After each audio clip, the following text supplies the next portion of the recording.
Hello, welcome to another episode of ADHDerpCast, Stephen's Tangents.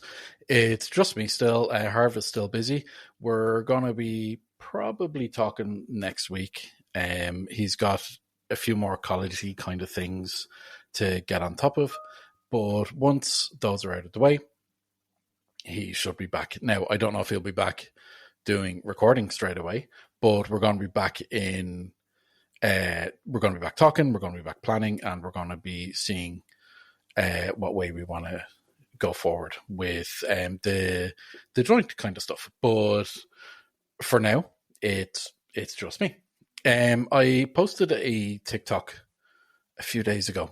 I was talking about overthinking, and I wanted to do a larger, like a full episode around it, which is kind of what I'm doing now. So overthinking is something that plagues me and has plagued me, and it's something that, like, it's so common. Everyone has stories of overthinking and stuff like that.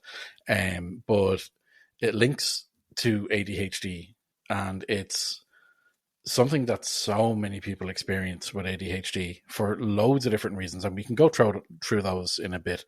But it's something that is so,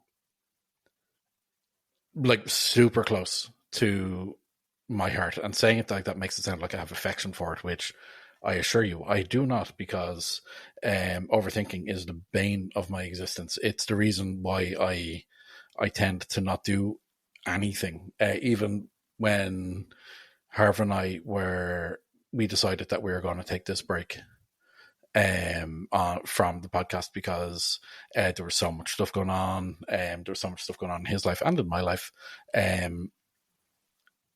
I said, you know what, I might try and do something a bit solo. I might still try and kind of like keep the engine ticking over and keep recording. It took me nearly 2 months to actually get out of the way of my own brain to actually do that. And I kept on kind of talking myself out of it, saying, like, no one's going to want to listen, no one's going to want to hear, no one's going to care. You don't have anything like important to say. You don't have anything that anyone's ever, like, really going to care about at all. And when I kind of took a step back from that, I realized that that's the same thing that so many people say. So many people kind of stop themselves from doing things because of that exact voice. And it doesn't matter at the end of the day. Like, it's like if I put this out there and I get like 0 listeners or 1 listener, or people think what I'm saying is nonsense, that doesn't change my life, really. That doesn't impact in any kind of major way. It doesn't cause any kind of upheaval where, like, a bad podcast is going to make my house be taken off me, or if people don't like what I'm putting out there. It doesn't actually have any impact. The only kind of impact it has, or the only effect it has, is in my own head. But that's the thing that is causing the most limiting aspect of it. Like, that's the thing that is causing me to not follow through, causing me to have all these great plans and then, like, building myself up or psyching myself out about it and talking myself out of it because of this perceived failure, or this perceived, something bad could happen. But the bad thing that could happen is my own head. You know, like, that part really doesn't make sense. But let's kind of talk about the links between overthinking and ADHD. So, like, ADHD brains really struggle with regulation, often leading to racing thoughts, often leading to, like, your brain going super hyperactive. And that right there is a recipe for disaster with overthinking inbuilt. Like, if your brain is already hyperactive, it's already setting itself up to go down that road to hyperanalyze and overanalyze every situation. And that's kind of a separate issue and a separate subject to overthinking, but it's kind of on the same track. But like with ADHD, it's something we've talked about in the wider podcast, but hyperfocus and overanalyzing small details within hyperfocus. That's right there. That's basically a recipe for overthinking. And it's kind of like everyone, when you're talking about hyperfocus, everyone focuses on the positive aspects of that, like a topic that you're really interested in, or something that you really want to research, or a game you really want to play, or a movie series you really want to binge, and you just like you inhale that content, or you absorb all that knowledge, and you make yourself the leading expert in these random topics. But the other side of that is when that hyperfocus flips and you're focusing on something negative, that can absolutely destroy you. Like if your hyperfocus is picking away at yourself, and if you're hyperfocused on telling yourself that you're never going to succeed, there's no point in even trying. That's what you're telling yourself day in, day out, constantly. You're overanalyzing everything you do and giving yourself reasons for failure, or kind of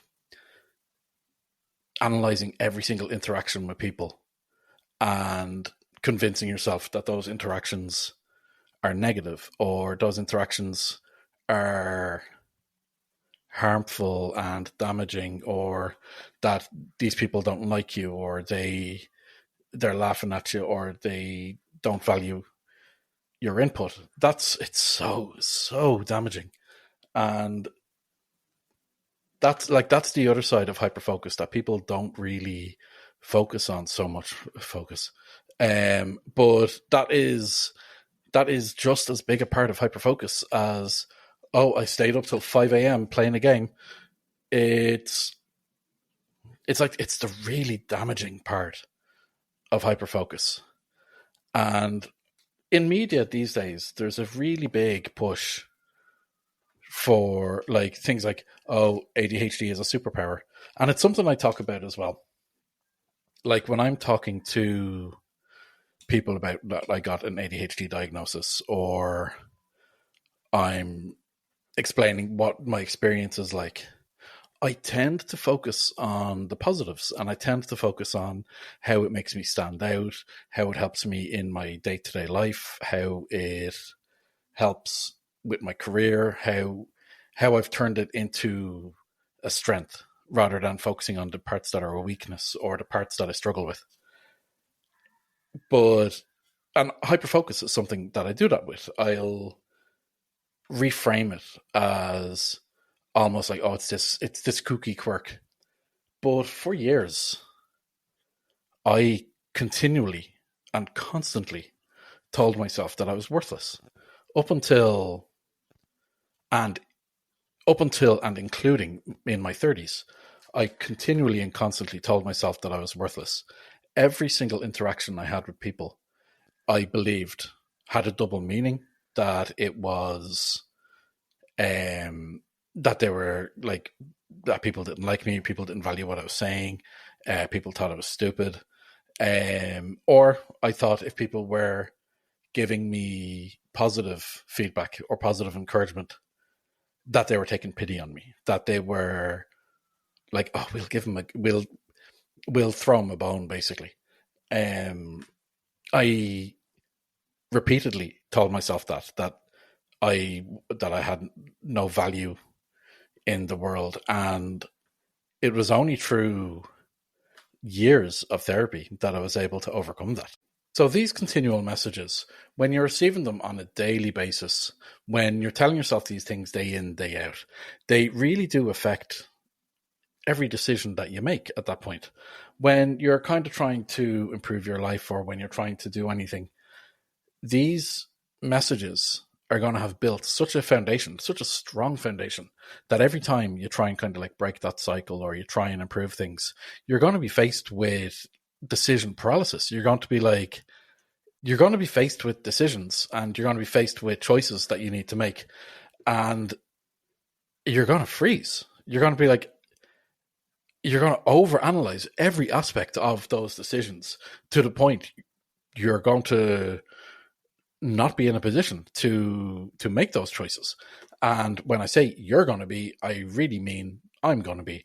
And for my entire life, I talked myself out of so many different things by either directly refusing them or overthinking and overanalyzing those decisions so much and so long that like I would almost consciously let decision windows close and kind of cut those options off from myself. The other thing, and everyone has seen memes about sleep or like your brain at 4 a.m., but it's very real. And when it happens, it is horrific. But like when your sleep gets affected by these messages, and when you're continually creating a cycle of being unable to sleep and being unable to focus and staying awake till 4 or 5 a.m. and then waking up late, either waking up early and being a zombie or waking up late because you simply cannot function. For years, I needed to take regular sick days because I just couldn't function, because like the night before I would have been up until 4 or 5 a.m., either trying to distract myself from the horrible messages I was telling myself or going through scenarios in my head and imagining the worst about either something bad that had happened, because everyone has bad experiences, but in my brain I would have catastrophized those scenarios and created chains that linked each of these things together to make the situation worse, basically. And this means this, which means this, which means this, which is very much why everyone hates me right now. And just this whole snowball of negativity and negative energy just continually sitting on your head. And like then the next day, like when you get up and it's like, okay, let's face the day, you're not exactly approaching it from a fresh point of view. And the anxiety that you feel in those scenarios and in those moments, it is so hard to break through and kind of get yourself through that anxiety to actually function as a functional human being and to contribute to society. And not even to contribute to society, but to contribute to your own life in any kind of functional, meaningful, and productive way. So now that I've talked about how bad it is and how scary it can be and all the negative aspects, I want to kind of balance that out and talk about what people can do to actually kind of break those cycles, because I do it myself. I'll talk myself out of getting help, or I'll talk myself out of looking for help for these kind of negative cycles that will kind of creep in from time to time. I'll tell myself that there's no point, it's not going to work for me. And again, I've done TikToks about this, particularly around things like mindfulness. It's not going to work for me. I'm different, and I'm inherently broken in some sort of way. And any techniques I try or any tools I utilize to kind of help myself are going to fail. It's not going to work. When people have used these things to help themselves in the past, they've had other help, or they weren't as bad as me. Or the big one for me, even though at this stage I've done a lot of research into ADHD, into the symptoms, like all the side effects, I've researched the medication, I've researched the different techniques you can use to alleviate symptoms. One of the big symptoms that I have of ADHD is feeling lethargic a lot of the time, not feeling very focused, and not feeling like I know what to do next, or not having the energy to get through day to day. And that's very counterintuitive for our counter.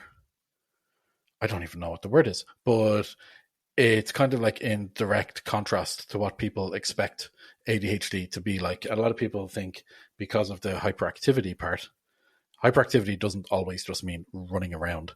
We all have that image of the kid that ate the blue Smarties and turned into like just a Tasmanian devil kind of situation. But we all have that kind of image, but that isn't always what hyperactivity is or what it refers to. And for me, one of the primary symptoms of ADHD is that kind of lethargic, unfocused decision. Like, I'm not going to call it decision blindness, but inability to make decisions. And how that manifests is I continually, and I've always done it, and it's been a subject of many discussions and many arguments with my husband. I was going to say current husband, but I'd get in trouble if I said that. It's been a subject of many, many discussions where I'll continually tell myself I'm lazy. And I'll kind of look for ways to reinforce that. And if I am unable to make decisions, or I'm unable to focus, or I'm unable to move forward in certain ways, I'll tell myself that I'm lazy, or I'll use that as evidence to go, look, see, I am lazy. I haven't been able to do this. And then, like, let's say my husband Graham is out of the house all day, and I've just been completely frozen and unable to make decisions all day. And he comes back and nothing's been done. As is natural, we're probably going to have a discussion or an argument about that. But that discussion / argument just reinforces that, well, yeah, you are lazy. Why didn't you get up? Why didn't you do this? Why didn't you do that? And that has been a message, and that has been a thread that has run through my entire life, and it's a continual. Even now, with everything I know and everything that I've kind of gone through with ADHD, all the self-analysis, all the analysis with therapists, all the research I've done, that's probably my daily struggle still. Now it's kind of flipped, and I'll continually try to justify, and I'll continually, like, if I take a break, I'll have 3 or 4 reasons why I'm justifying that break. Or if I didn't do something, I'll over-explain why I didn't do that task.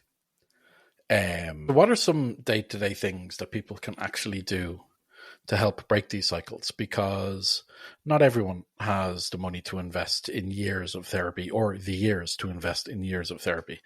Not everyone has the luxury of being on the other side of this, of having put in the work and being able to reflect and be like, oh, well, what worked and what didn't. People are still very, very heavily in this vicious cycle of telling themselves that they're useless.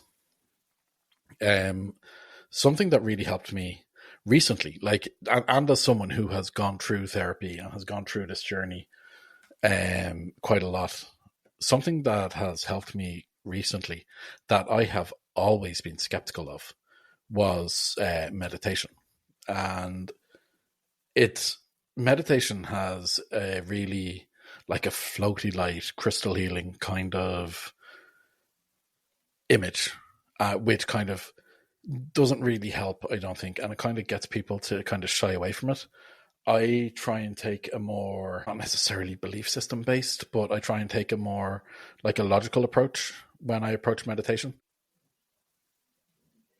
Meditation and mindfulness have really helped me identify when my brain is starting to go haywire and when it is going absolutely 90, and it helps me kind of slow it down, bring my brain back in those moments, and help with ground myself. And grounding myself that's a term I almost kind of shy away from, because again, it kind of leans into that whole crystal healing-y kind of side of energy, and that's not the approach I use it in. I just literally mean like I'm bringing my brain back down to slowing that down, to being able to focus on one thing, being able to stop this litany of just thought after thought after thought after thought, linking them together and catastrophizing. Meditation and mindfulness in particular, there's hundreds of apps out there. There's hundreds of techniques. Like in the past, I've said about which ones I use. Now, I use Insight Timer because it was the one that was recommended to me, but that's not the only one out there by any means, nor is it like the definitive one, but it's one that I find works really, really well. But if people are skeptical, what I would suggest to try, and it's something that really worked for me, was there was like a 10-day meditation course on Insight Timer that I tried, and I documented some of it on TikTok, but not all of it. After the first session, which was 30-ish minutes, I think, it was kind of like it's basically like a 10-session meditation kind of thing, and it teaches you how to be mindful, how to meditate, how to, like, the big thing with me is I always told myself, well, I'm just going to be sitting in a meditation, being like, I'm in a meditation now. I'm listening to plinky plonky music, and I'm listening to the ooh, ah kind of music, and I'm not going to be achieving any kind of higher state of enlightenment because, frankly, I don't believe in them. But that's not what meditation or mindfulness is for me. It helps me with maintaining and managing my brain. And once I kind of got over the expectation of that, that's when I felt like I was able to actually utilize meditation and mindfulness for something, that I was able to actually be mindful and be present. So it took a couple of sessions of that how to be mindful, how to meditate kind of course before I actually reached that realization.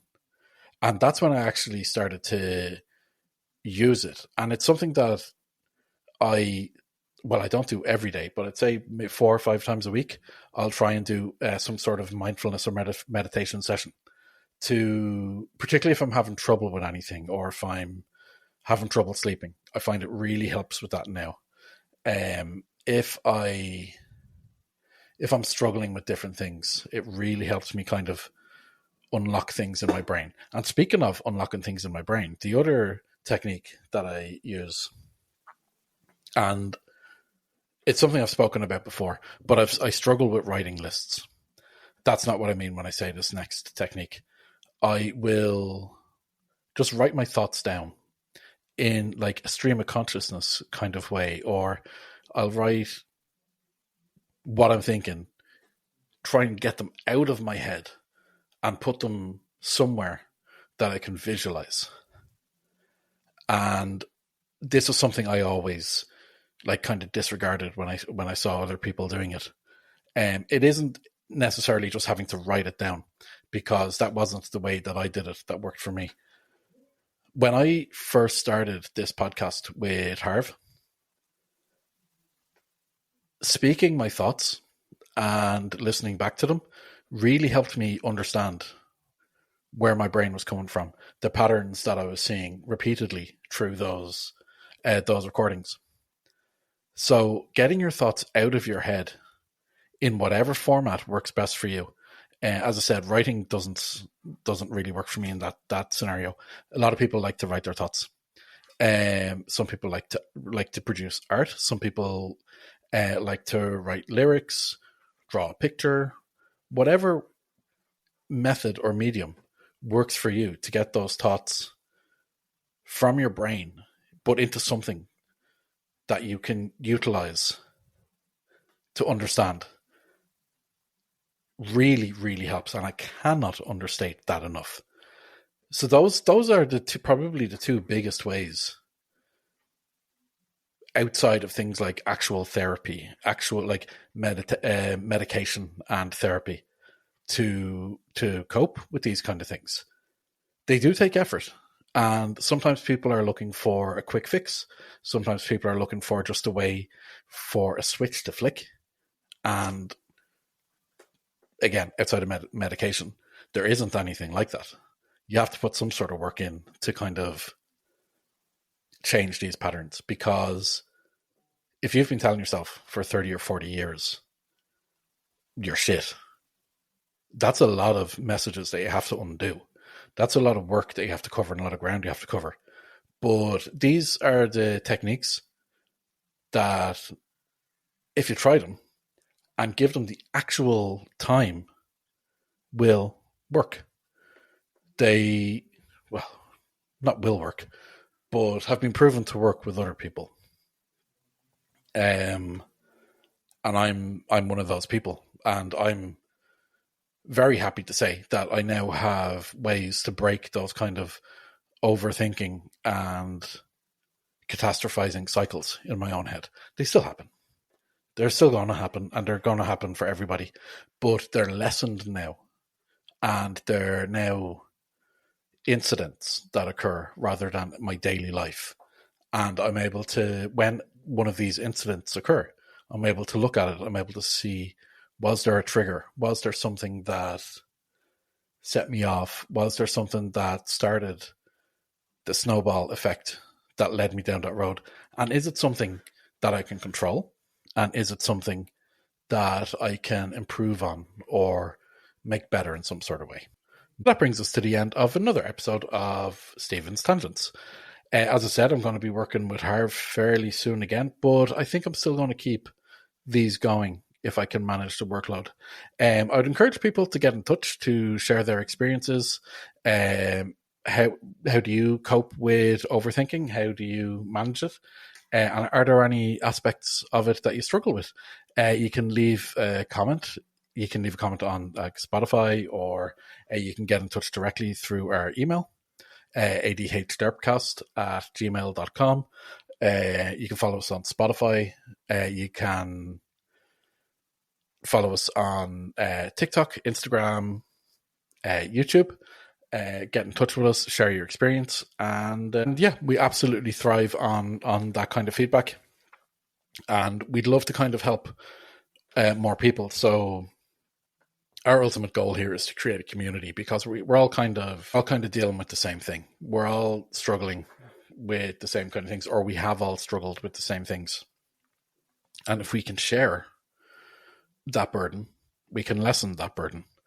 So get in touch. Leave a comment. If you see someone struggling in the comments, offer advice. Offer what helped for you when you were going through something similar. So yeah, that's all for today. Stay tuned for more episodes. I have a few guest episodes lined up. I think my next one, I'm going to be talking to one of my work colleagues. I'm going to be asking her about her experiences with ADHD. She was diagnosed from a young age, and I want to kind of see what the contrast was between her experience and my experience, considering she has dealt with it her entire life from a point of view of knowing what it was, versus me, who, as I've talked about repeatedly, was a late stage diagnosis. And I've got a couple of other ones that aren't necessarily ADHD related, but should be fun. So yeah, that's all for today.